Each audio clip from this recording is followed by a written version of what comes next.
Up now in the soup, we write a reality check to I Love Money. Those are the scariest people I've ever seen. Try to choose between the two Corys. Why would you do that now? Put on our spandex for American Gladiators. Oh! And brush our coats out for Groomer Has It. Yeah! Plus designer crybabies, baby borrowers, and the disco bear. Thank God it's not a purebred. Now here's the host who watches it all for you, Joel McHale.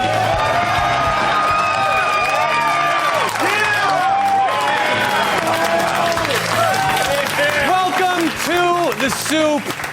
The rumors are true. Guy Ritchie and I are getting a divorce.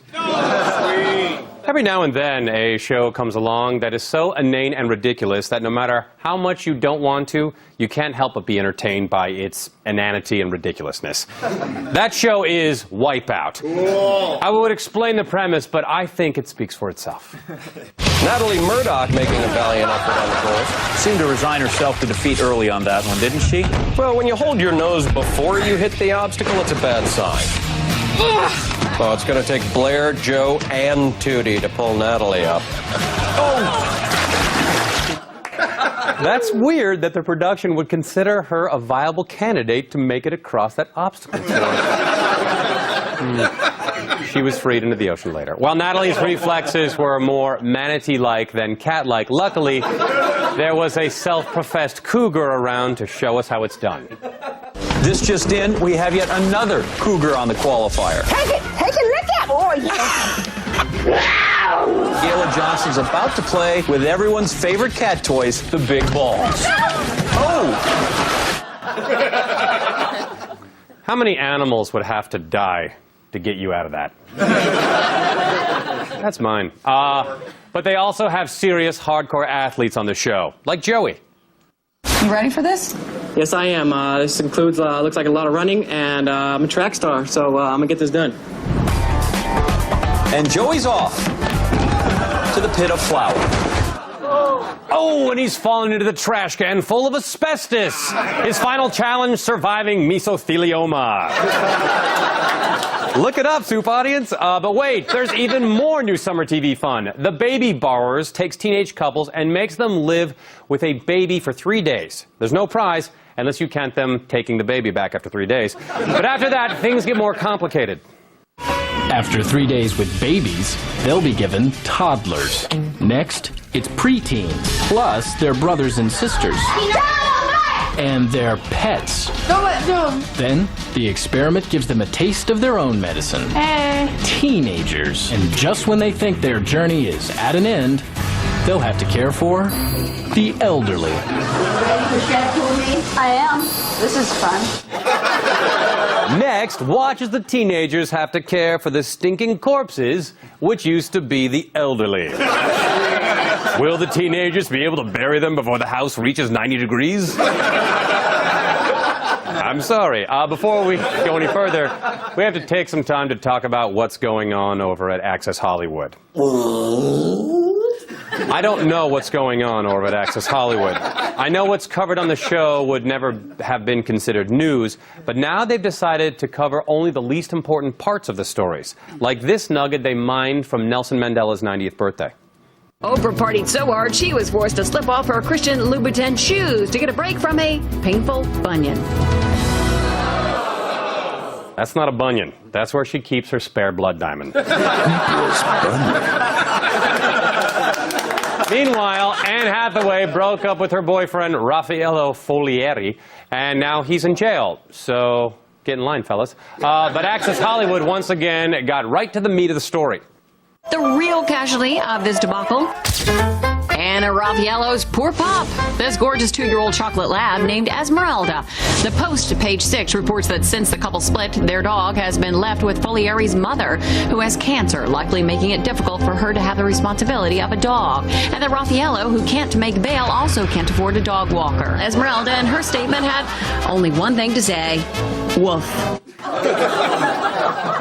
You know, journalism isn't for everyone.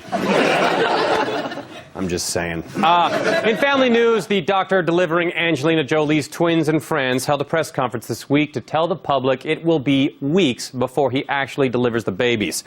Although the Pitts haven't picked a name for the babies, orphans worldwide have suggested player haters. In less uplifting parenting news, In Touch Weekly says Lindsay Lohan may have a half-sister. Michael Lohan is planning legal action if a paternity test demanded by an ex-lover turns out to be negative. So either Michael Lohan's the father or she gets hit with a costly lawsuit. I would take B. In celebrity relationship news, Paris Hilton and boyfriend Good Charlotte twin Benji Madden are collaborating on the theme song for her upcoming new show, My New BFF, or as I like to call it, My New Pff. The couple is laying down the track at a studio in her Beverly Hills mansion. When Benji asked his friends if they thought it was cool that he was cutting a track with Paris Hilton, they replied, "Oh, no, dude, it's totally cool. Shut up." No, it's cool. It's so cool. What? No, it's cool. Shut up. In news we don't quite know how to categorize, a judge has allowed the Vern Troyer sex tape back onto the internet after Vern's ex-girlfriend claimed the tape is hers and was never stolen. It's all part of Vern's upcoming show on E! Vern Troyer, It's a Little Complicated. Sorry, buddy. It was sitting right there. In TV for Tweener's news, Camp Rock is High School Musical at summer camp. If that isn't enough to dissuade you, it also features the Jonas Brothers. No way. If you're still feeling morbidly curious, there's this. You are so full of it. What? You can't stand that people might actually like what other people do. Okay, what is that? She said, "Whatever, Major Loser."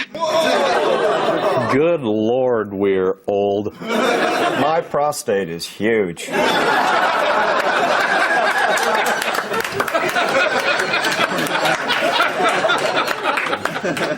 While promoting her new tweener dramedy Secret Life of an American Teenager, Molly Ringwald said she would like to do a sequel to her 80s hit 16 Candles. The working title is, "How many candles are on that cake? Holy Don't get that thing near the drapes or we're all dead. Jeez. You are old, Mom." In other movie news, this week's premiere of the Will Smith action film Hancock reportedly featured an impromptu performance by Smith and his former rap partner, DJ Jazzy Jeff. The performance was unfortunately cut short when the theater manager reminded Jazzy Jeff that the popcorn wasn't going to pop itself. Let's get jiggy with some Jats news, shall we?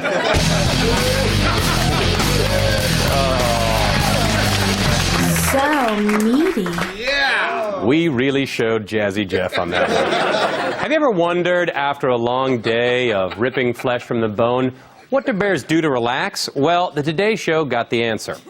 And also ahead, grizzly bears. This morning, a look at these magnificent creatures like you have never seen them before. He didn't know there was a camera on him, so that's why he was doing his little dance. Man, ever since she took over the fourth hour, Kathy Lee has really let herself go. For the love of God, wax yourself, woman. I'm humping a tree. Speaking of, the Today Show gang went moonlighting this week. Kathy Lee Gifford brought her family on Celebrity Family Feud. And like always, wherever that woman goes, great television follows. You said balls. Why are you laughing? I know a lot of golfers. Okay.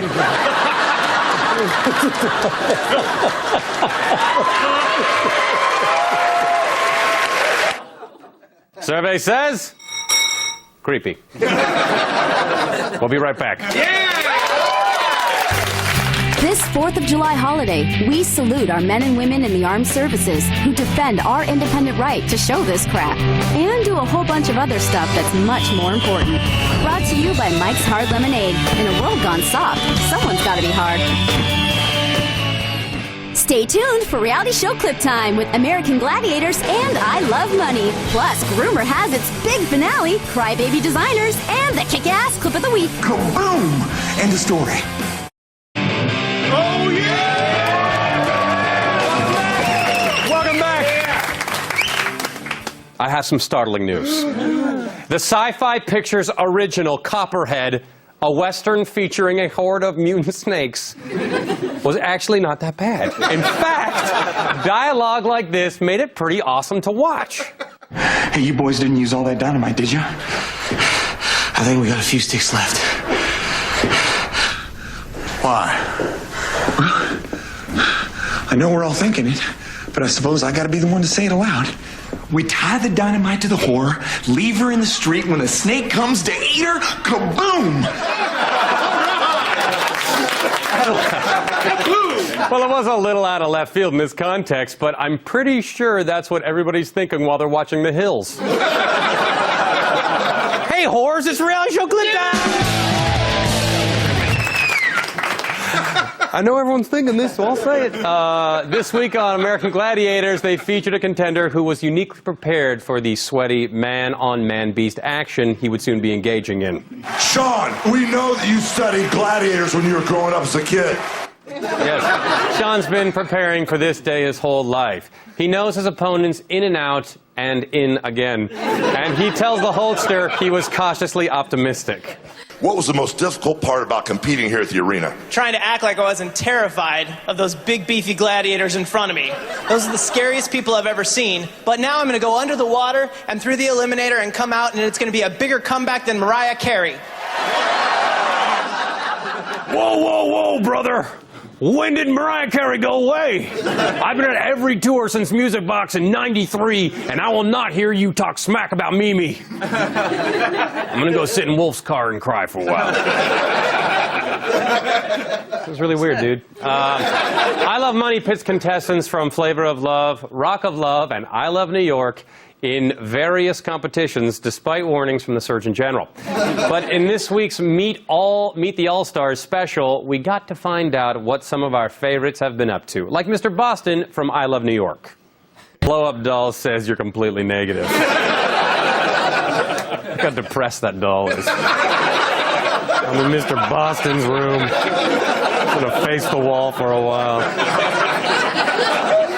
But not all the contestants have used their infamy to help themselves.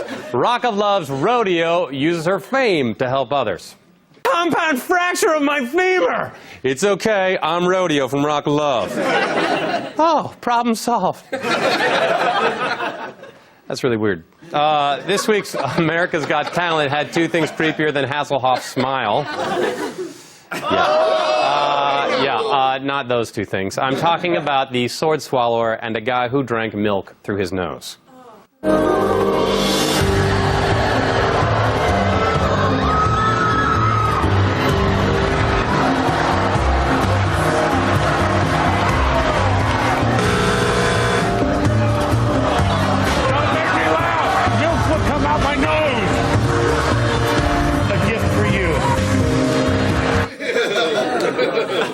Can you just saw me in half? The Two Coreys is back, which means somewhere there is a rehab with an empty bed. This season is all about the Lost Boys trying to patch up their relationship. Monsieur Haim is working with an anger counselor, and here he tries to slur his way through a list of people he needs to apologize to. I'm going to make a list of who I feel like I need to make amends to, okay? Okay. Okay. Right. First of all, Todd Bridges, Alyssa Milano, Winona Ryder, Okay. Nicole Egger. Basically, if you just want to put every one of my ex-girlfriends, All right. Joel Schumacher, my ex-fiance, I'd like to apologize to her for being high all the time. All right, Mom. All right. That's going to suck. Dad. Right.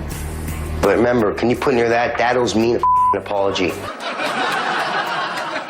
Why? Is that beret genetic? On a happier but equally creepy note, Monsieur Feldman hired an assistant who just happens to be a huge Corey Feldman fan. How cool is that going to be? I'll get Feldman's name tattooed on me if I have to. Look at this place, dude. I'm just going to sit on the toilet seat because he sat on it. Hold on. Just because he did. Just gonna... Okay. Is this the underwear drawer? There's lube in there. Seriously, there's lube in there. You're going to use that on me later, right, bro? Tune in next week when Corey hires a bodyguard to keep his assistant away from him. After weeks of riveting montages of dogs getting flea baths, Groomer has it finally named a winner. The finale kept us on the edge of our seats until the very end with moments like this. The only thing not Westy about this haircut is the blue.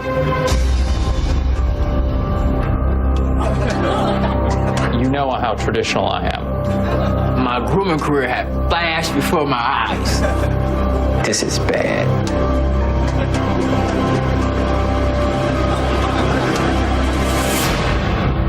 Thank God it's not a purebred.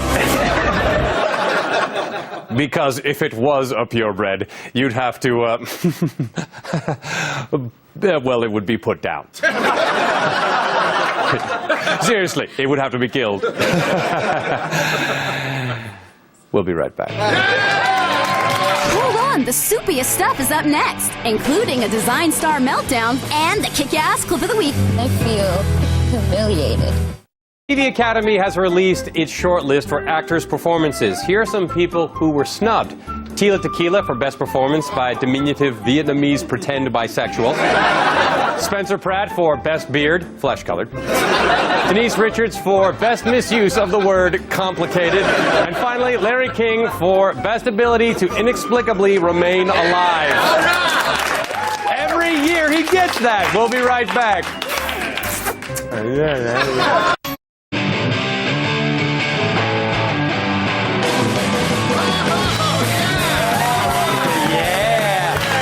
Booyah. Welcome back. NBC Primetime explored the darkest reaches of humanity with The Outsiders, a special about fringe lifestyles. One couple was raising a monkey as a baby girl. If you want to know how to make a wild monkey bite people, dress it up like this, then take it to a playground where children are present. When this curious little boy got too close. No. She don't like to be hugged, honey. She don't like Maury to be says hugged. this happens from time to time, a swipe at the park, Now be nice. Be nice. or nipping her parents. Hello, humans, I'm trying to tell you something. Do I have to write F you in my own feces? Because I will not hesitate. I'm a wild monkey!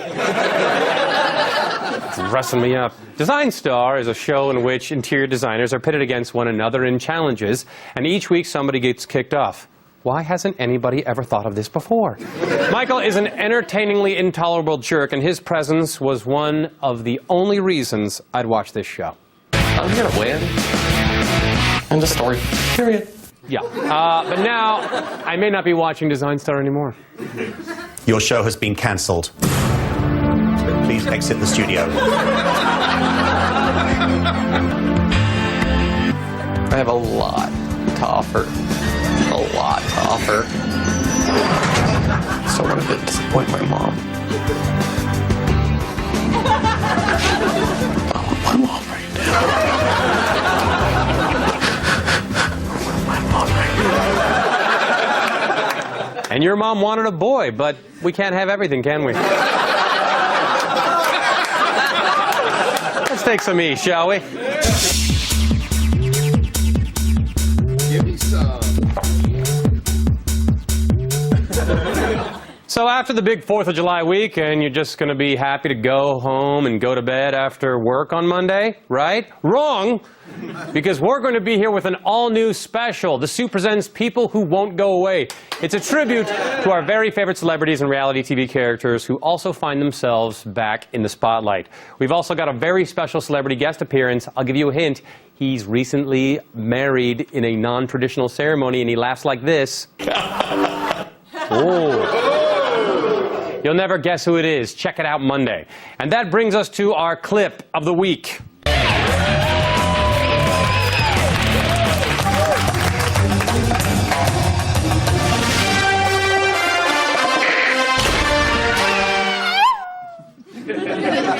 That took 6 hours to shoot. Okay.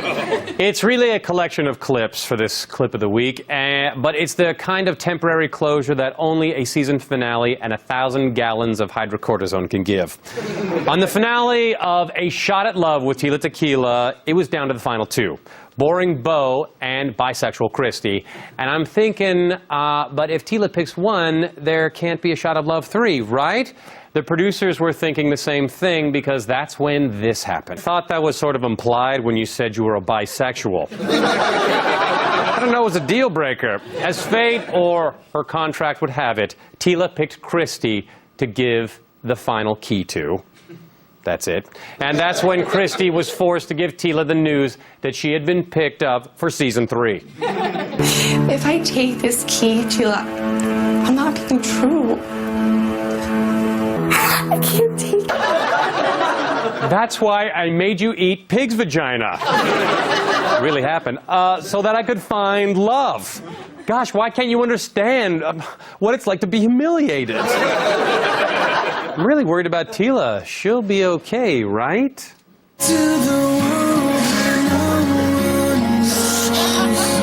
Why? What's wrong with you? I thought you'd never ask.